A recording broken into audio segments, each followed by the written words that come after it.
Our interview this morning is with Ronald Lee, Ron Fry. Ron was born in McAlester, Oklahoma, September of 1945. He served in the United States Army from August of 1963 until August of 1983. His highest rank attained, E8 Master Sergeant. This interview is conducted at Burleson, Texas on Saturday, September the 10th, 2011. My name is Dale Dexheimer. I'm not related to Mr. Hall. Also in the room is Milton Gibson, who is our videographer. This interview is conducted for the Veterans History Project at the Library of Congress and also for Operation Remember, the city of Burleson, Texas. And with that little intro, Ron, you can tell us about your 20 years in the U.S. Army, sir. Yes, sir. It began in Roswell, New Mexico, where I encountered a crafty recruiter who signed me up, sent me to Fort Bliss, Texas, which is El Paso, and put me on a plane, first jet I'd ever been on, first airplane I'd ever been on, and sent me to Fort Polk, Louisiana, where I took basic training. That was quite an experience for me. It seems like I kept getting into the detail of washing pots and pans. I had trouble with which foot was left, which foot was right, so the drill sergeant made me pick a rock up, put it in my left pocket so I know which was my left foot when we got ready to march. And it just got better from there on. Fort Polk, as you know, was a lot of heat, a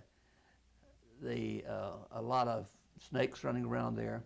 The old drill sergeant, we went out to the firing range, and he decided that I was going to jump down in this hole, which is one of the prearranged firing locations, and shoot my M14 at these targets.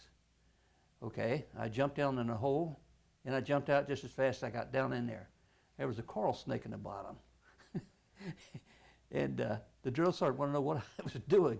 I said, well, there's a snake down the bottom. He said, no snake down the bottom. He jumped down in, and he jumped out as fast as I could. So, needless to say, I graduated that, went on to Fort Sill, Oklahoma, where they put me in training for artillery on 105 howitzers. I don't know how I got there, but I'd signed up to be in the tanks. So when I finished that, then off to Germany I went in the dead of winter. They put me on a troop ship in the late December and sent us over to Shreveport. Sent us over to Germany on that troop ship in the dead of winter in the Atlantic Ocean. Oh, we got sick as could be, all the troops on that big USS Maurice Rose. But we made it. We got there and we got off the ship, and they put us on troop trains, and away I went to the 24th Infantry Division, mechanized heavy. That was located out of Augsburg, Germany. I spent 3 years with that unit, running operations through the Honsfeld, Grafenville area, and our assigned mission was the Fulda Gap. I saw a placard up in my company recreation room, had this guy that was on there with this funny looking beret on, and I asked about that. He said, oh yeah, that's Special Forces. I said, well, what do I got to do to get in that? So they had me fill out some paper and sent it in. The next thing I knew, it came time to come home, and I had heard nothing concerning that request. And they gave me orders to return to the United States. And I got to looking at them, and it was the wrong middle initial. Well, come to find out, there was a guy in the next unit, the next building over, had the same name except in the middle unit. He got my orders, and I got his. So they come running over and gave me my correct orders, assigning me to Special Forces at Fort Bragg, North Carolina. And that's where I spent the next 17 years, was with Special Forces.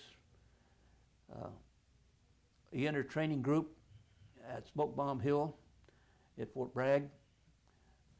Took my training in Special Forces and came out a graduate of the Operations and Intelligence program.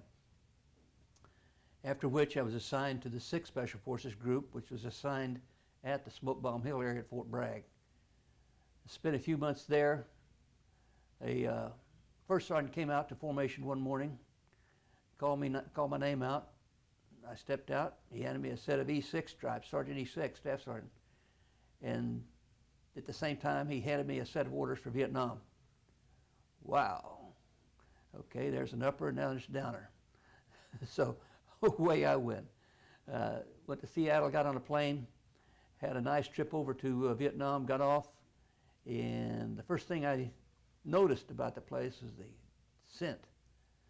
And come to find out, it was pretty much a regular scent because of all the burning of all the toilets over there, which they had to have because they didn't have any way of disposing of it otherwise. So I went through the processing center there, ended up in the Nha Trang, which was the headquarters for Special Forces in Vietnam, and was called in and informed that I was assigned to detachment, the C detachment down out of Benoit. When I got there, the sergeant major and the commander called me in and informed me that I was going to be assigned to Mike Force, which was a B detachment, and I was going to be in A302, which had a pretty rough name for action. So I spent a full year with that organization. We were running what was known as mobile guerrilla operations or reaction type operations in case one of the Special Forces camps got into trouble. I would take my troops and we'd go assist them in getting out of it.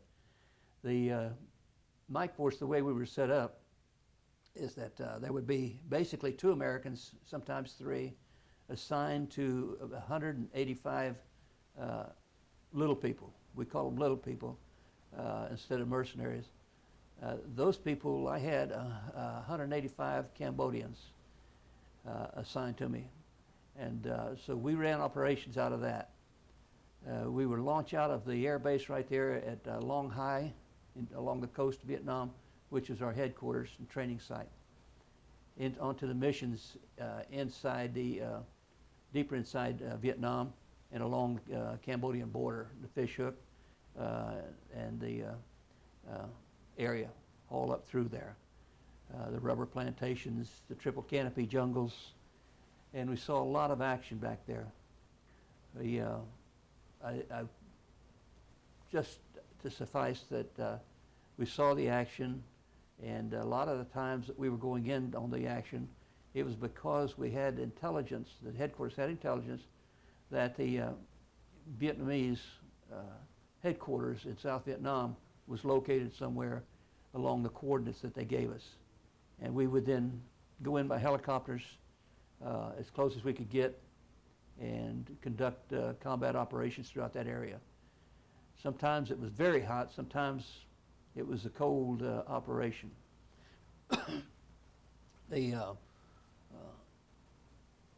When we got into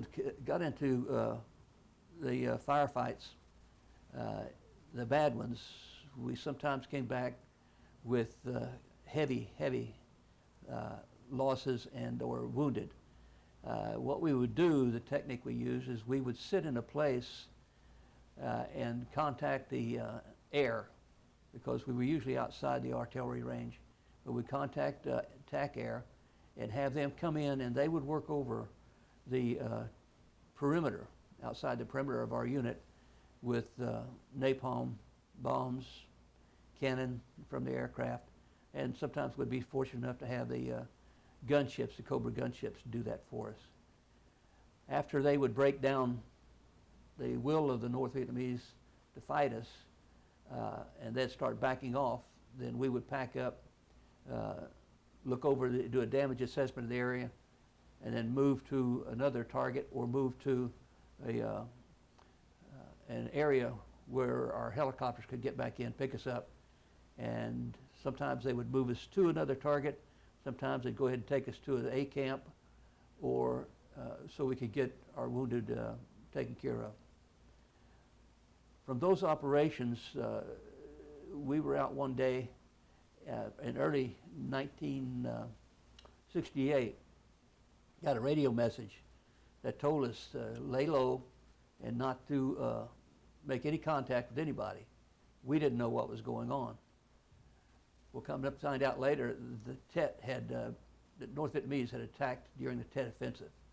And so they didn't have enough reaction units that could come and assist us should we get into problems.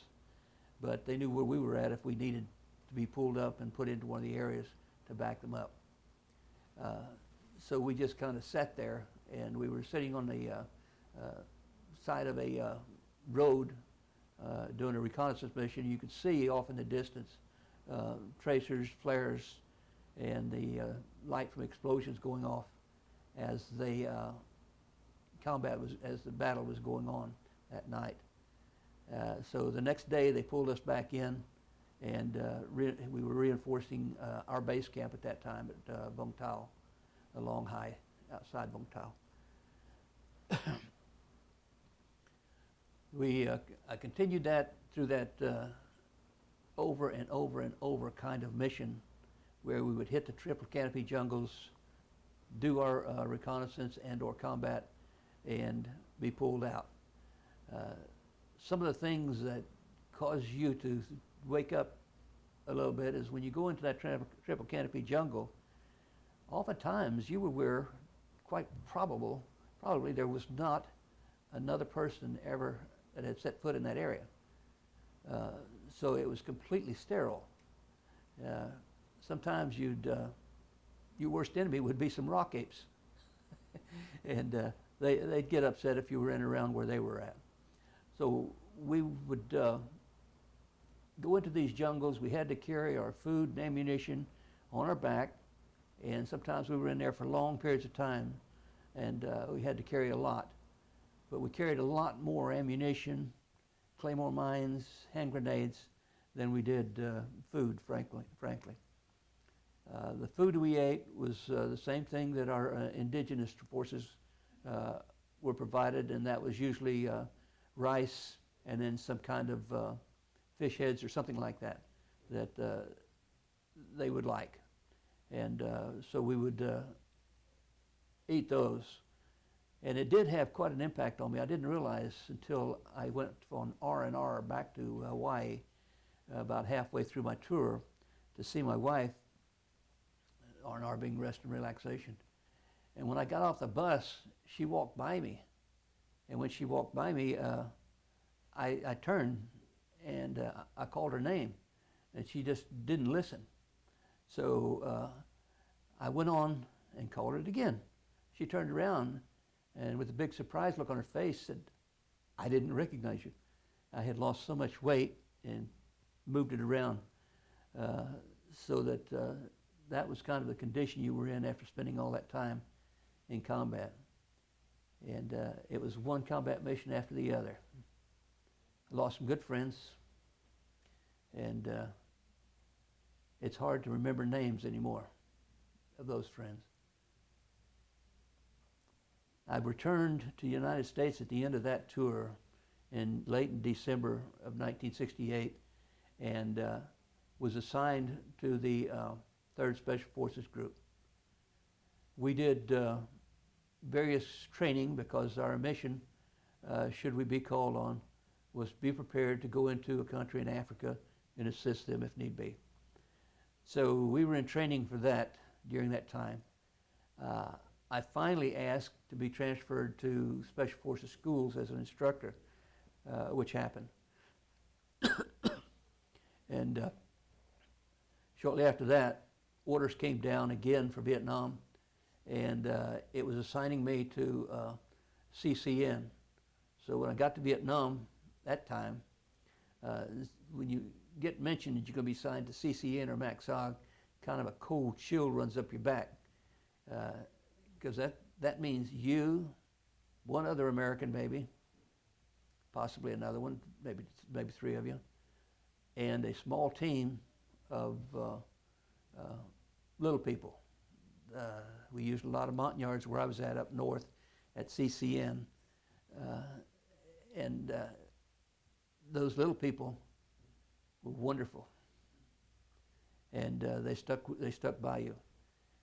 So we ran small unit operations like that, patrols. Primarily we were interdicting the North Vietnamese activities along the routes coming along the Ho Chi Minh Trail into Vietnam, which meant at times we were operating in Laos, sometimes we were running along North Vietnam, which were the areas primarily that I was involved in.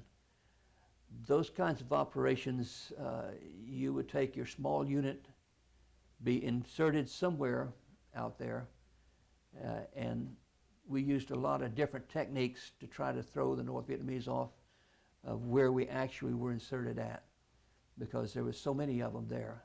When they would give us an overlay of our map, to put over our map of the enemy, known enemy locations there, sometimes you couldn't, it was very difficult to see the map topography because of all the enemy units on there. And CCN was one of 3 operations like that run by the military in Vietnam. And we had CCS, CCC, and CCN. Now, out of CCN, I ran with a friend of mine, and he had RT Kansas. And needless to say, almost as soon as we got off the aircraft, we moved into the dark, settled down for the night, put mines all around and all that for defensive purposes. The next morning, we got up, started to move. And sure enough, the North Vietnamese were in the area and started closing in on us. And I was the tail gunner at that time of the unit, and there was one little person behind me. And I felt the air of a bullet go by me and go into the neck, back of the neck of the fellow in front of me, and I turned around to see the man behind me. He wasn't there. There was a North Vietnamese in the bushes back there with a sniper rifle that had come up, and I was that close to getting shot that time, among other times. So we knew we were going in contact, and when you're with the CCN team and you're like that, you try not to fire your weapon because that gives them your location, and they can close in on you much faster. In that case, the guy already knew where we were at. What we usually tried to do was throw hand grenades or some kind of explosives out there and get them disrupted and confused, and then try to make an escape a few yards this way, a few yards that way, and keep trying to blow up claymore mines or what have you. When you on one of the missions when we were pulled out, I was the last man on the string. They brought in a CH-53 helicopter. That's a big helicopters, and I love those things. They brought it in over us and dropped the strings to us, and the helicopter was up about 200 feet, 150 feet when they dropped that string. And I got the last one on the on the string down. So we were still firing as we were lifting away, and lifted up in the air, and the helicopter finally got away where we could not worry about getting hit.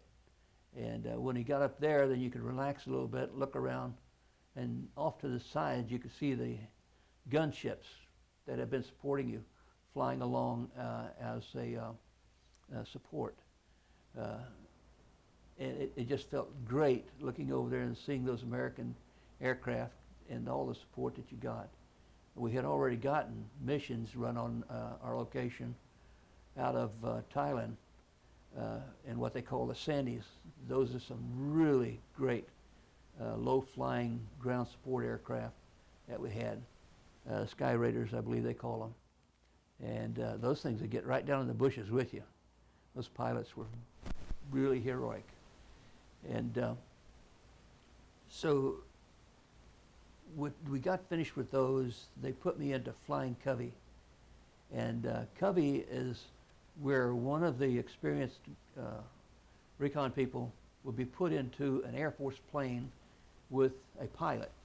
And the two of you go out and you find the landing zones, or you control the teams while they're on the ground in terms of providing them air support, ground support, whatever. And that, I could go on for a long time on the missions on that. So we had one team that was put in, and I was flying covey that day in an OV-10 aircraft pilot, and we got a call from Lieutenant Entrican, the team leader, and he said he had some enemy Vietnamese troops walking down a trail, 3 of them, I believe he said, and that they had their canteens and what have you. So I advised him not to attack those people. And the reason for that is usually that means they've got another bigger unit around, and sure enough they did.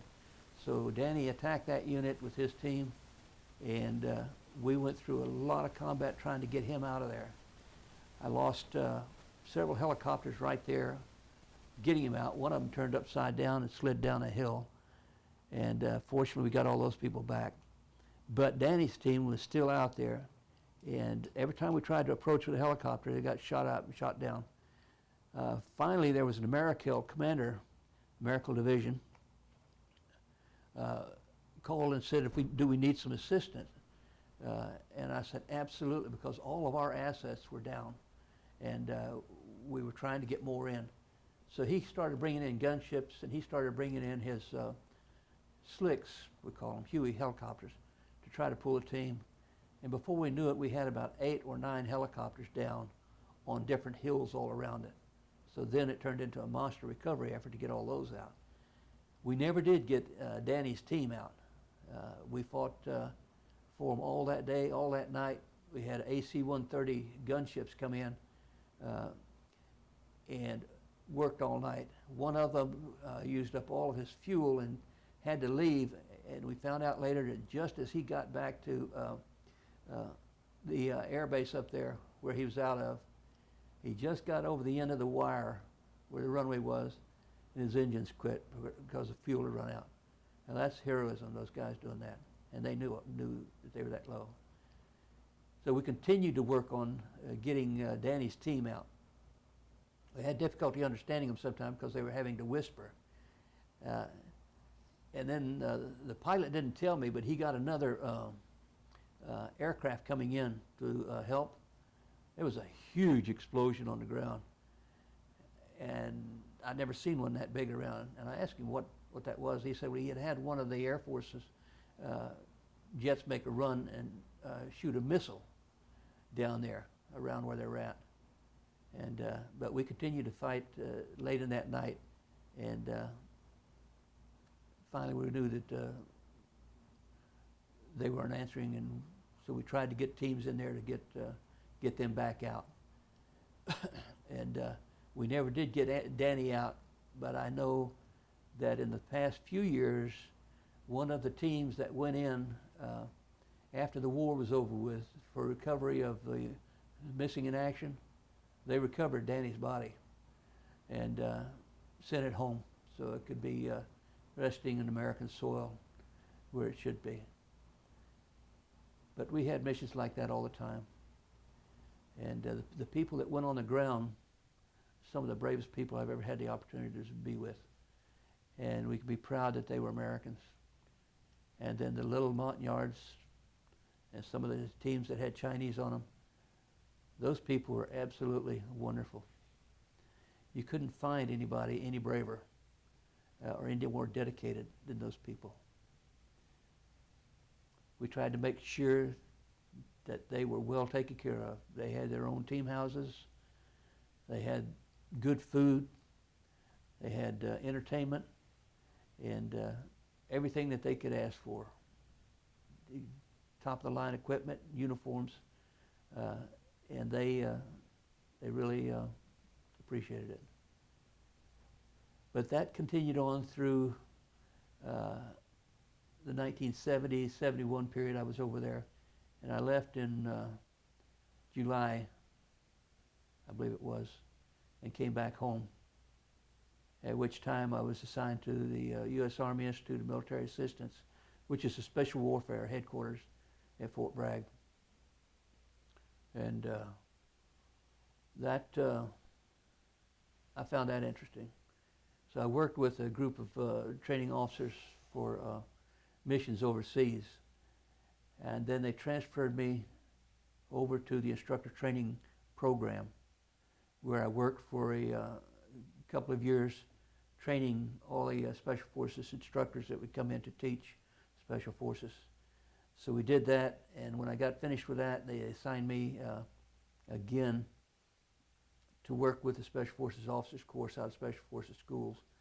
And we ran a lot of training missions just as if they were combat missions out in the North Carolina hills. And those people out there had been doing their part so long with civilians that you couldn't have asked for a better potential insurgency to go into than what those people created for training for our troops. They're fantastic. And from there, they pulled me and sent me TDY, and I had some other missions, but I ended up, my last mission in Special Forces was at Florida State University, where I was the operations sergeant and an instructor. And I taught land navigation, survival classes, tactics, all of those things. And I want to thank Bobby Bowden and Florida State Seminoles for allowing me to run up and down the stadium stairs as part of my exercise program. It really was wonderful being able to be there in that environment. And it was great being around those kids in that school and having your understanding of those people, the youngsters, renewed as how wonderful they are and good and nice versus what you'd been hearing over the TV and the radio about all the trouble the gangs and the kids were making. But I really enjoyed that tour, and I retired from there on August 30th, 1983. What have you been doing since, Ron? Since then, when I retired, I had been training before I retired the Sheriff's Department and the Police Department out of Tallahassee, Florida, on tactics. And so when I retired, they sent me to the Law Enforcement Academy and then back to, and I worked with the Sheriff's Office there for a number of years. I ended up working undercover narcotics at that point. And so I got burnt out on that and went into sales for a company that had the contract for Sears burglar alarm systems. And I was a salesman. I moved to a manager of a store, and then next thing I know, I had Florida, Georgia, and Alabama stores all under my control there. And a lot of stress, but nice money. And from there, I went back to see my folks in Oklahoma, where the sheriff came to the house when I got down there. I don't know how he knew. And he wanted me to go to work with him working undercover narcotics. So I worked there for about 2 years and said, nah. And I went to where my 2 children were at up in Washington State in Walla Walla, Washington. And just enjoyed being around them. And if we go back and look at some of your time here, took that troop ship across the ocean. How many guys do you have on that troop ship? Do you know offhand? I have no idea. In the thousands, I guess? I would imagine so. It was It was from one end to the other. It was a big ship, the USS Maurice Rose. It's one they used in World War II as well. And you all had the same problem? You all had the bucket? We all had the bucket, and the beds were stacked. And there was only enough room. You get in, and the other guys ran in. So if the guy got sick at the top, it ran down. Then this got sick, and it ran down again. Oh, man, it was horrible. We'd go to the movie theater there on the ship. They had no chairs, no benches in there, just a big, nice, shiny floor. And the projector was, of course, attached to the wall. So as the ship would roll, you'd see all of the audience slide all the way over. Then it would roll back and you'd all slide the other way. It was an experience. I was glad I joined the Army. If we go on, when you got to Nam, you would go out and you would do these operations based on intelligence. U.S. intelligence, South Vietnamese intelligence? It was usually based upon U.S. intelligence. Was it good? Yeah, most cases. It sure was. The way our intelligence system set up, they had sensors that would be dropped by the Air Force along the trails in different areas. And as people would move around those sensors would activate. And so we'd know there's a large body of people here, or there. And so you could kind of track them that way. And you could start tracking where they would set up.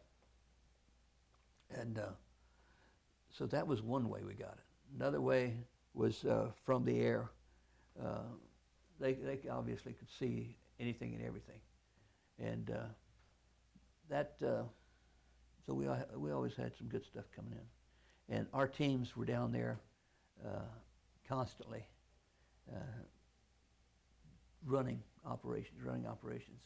I never did understand how many teams we had going out at different times, but we constantly had teams on the ground. And I was constantly, when I was flying Covey, on missions, briefing pilots, briefing crews, the team 1-0, we call them, leader, prior to each mission. And it seemed like we were doing that day and night. All of our insertions that I did were in day, usually right at the end of the day, so the troops could move right into the darkness and then find shelter from a view like that. Somewhere along the line in this career, you got married. Oh, yes. After I was married, just before I was sent to Germany on a troop ship. And that marriage was to my high school sweetheart. We had 2 wonderful children, who I don't see much of anymore. And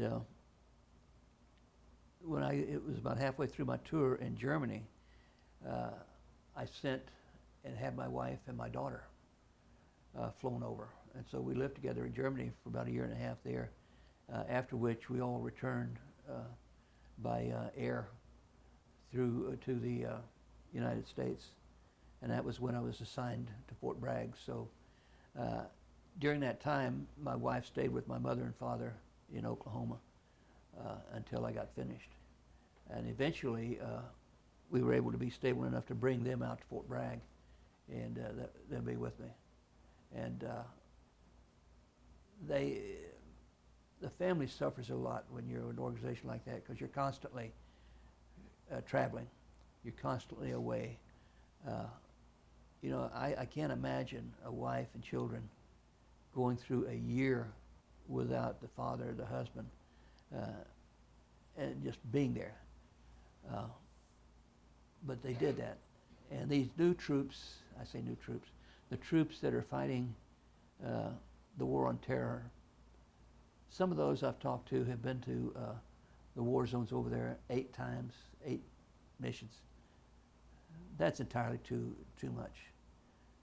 We would go a year and we would come back. and then you'd have a year or so or whatever, and maybe you'd go back over. But nothing like that. So somebody is not taking care of the troops on these wars. Sorry, generals, but you got to do a better job. You held up your book there, Ron, on the Yes. ground. You want to tell us just a little bit about that? Yes, this book was written by two team leaders of recon teams, particularly Recon Team Idaho. It was John Strykermeyer and John Peters. They ran a lot of missions. This book, I'm surprised to see it out because all of our operations were top secret. And we signed documents. We couldn't talk about it. We couldn't do anything about it. But these wonderful guys in my book wrote it down and had it published. And if anybody wants to know about Special Forces missions, get your hands on a copy of this, and it'll tell you. But if you are kind of weak at heart, leave it alone. Okay. We've had some other fellows, Air Force people in particular, who have written some books that do not put the Defense Department in a real good light. No. Some things that were known very high levels and were not corrected. Absolutely. I flew, when I was flying with the OV-10 and the Air Force pilot, we were doing some intelligence work prior to the big battle at Lomsom 719. And I had a camera and I was taking pictures, and we had pictures. You could see the tanks under the edge of the tree. I could see missiles down there in these pictures when they come back. And just before Lomsom 719 was launched, we had a general from the that was going to run that operation for the South Vietnamese over there come up to Quang Tri, and I met with him and my sergeant major and the commander, and he was asking about all of that, and I gave him the facts, didn't cut anything short, and it surprised me that they went in the way they did. I would have thought they'd have been put B-52 for B-52 area through that. You know, they were doing the B-52s, but those were very effective unit destroyers, and but they just didn't seem to want to do that. So they went in there, and wow! I won't say what happened, but you can read up on Lomsom 719. You've mentioned this flying in an OV-10. What's an OV-10 look like? An OV-10 has a twin tails, two engines, short stubby wings, and it's got a bubble canopy on it. It was great for viewing. And it had, underneath, it had machine gun pods, and it had rocket pods out there on the wings, so we could use it as a gunship as well as a observation aircraft. And that aircraft could do just about anything that we needed to do. Those guys ever scare you? They ever give you a ride you didn't like? Oh yeah, one of them, we were coming back off of the mission where Danny was at, and it was late at night, or early in the morning, I don't know, it was dark. We were coming in high over Quang Tri. All of a sudden, this guy turned upside down, dropped, and the inside of that canopy just poof, with fog. I said, what happened? We get hit? What? And he wouldn't say anything. And it just scared the living daylights out of me. And then finally he got down, and we were in the clouds then, and he knew how high he was. So he got down into that, and it cleared up. Oh, man. I was ready to kill over that. You talked about some of these teams. You mentioned Chinese on the teams. We called them Nungs. Yes. They were indigenous. They were mercenaries, right? Well, if you get right down to it, all of our people there were mercenaries, but we don't call them mercenaries. We call them indigenous troops, Nungs, Montagnards, what have you, because we paid them to fight for us. Now, according to the Geneva Convention, if you were going to have a guerrilla warfare out there, they had to have a uniform and be organized as a military unit. So like Mike Force, on our side over here above the pocket, you had a red, white, blue strip of cloth sewn in there. So that identified you as the Mike Force unit. So we were good to go with Geneva Convention on those things, and we had a couple other little things. So sometimes we did some no-nos, such as, and you'll read something about that here, so it's not just I'm talking, where we would go into a heavily armed or heavily grouped area of the enemy soldiers, and our point men, we would dress in the North Vietnamese uniform for that. In some cases, teams would go in dressed like that. And the benefit of that was the point man, if he ran into a North Vietnamese, it would cause them to hesitate, and that he could take action right quick. And they spoke the same language. The only problem we had after a while in some areas is North Vietnamese got smart, and they would do some little device, maybe roll a sleeve up on one arm, and that would kind of be like, okay, I'm one of the guys. So we'd have to watch for that in the field and make modifications as we did that. But our guys were, God, the people that run those operations, you want to talk about heroes. They know they're going in to hell. They know that. They know they're going to go into a fight. It's going to be bad. And they know they're going to be exposed when they come out hanging under those helicopters. But they do it time after time after time after time. You mentioned being on the string on, I think, a CH-53. When you talk about hanging under a string, there were systems we call the stable rig. And you had a rig that you wore, and then you had the other half of it was up in the helicopter, so that in the emergency, like we often were in, they would come over and they'd drop these ropes down to you.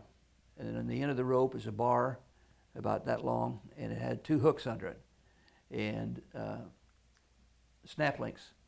And it was tied into or hooked into a rope that went all the way up into the helicopter, about 120 to 150 feet up, that it would reach because of the length, the height of the trees and the jungles out there. And you would take that and hook one of them up to your rig that you were wearing, because you had a survival type rig that had snaps around under your legs, around your body, and over top, and it would hook on both shoulders. So you'd hook that one on one side, one on the other side of your outfit, and then away you go. So that's what we called a stable rig, or coming out on a line.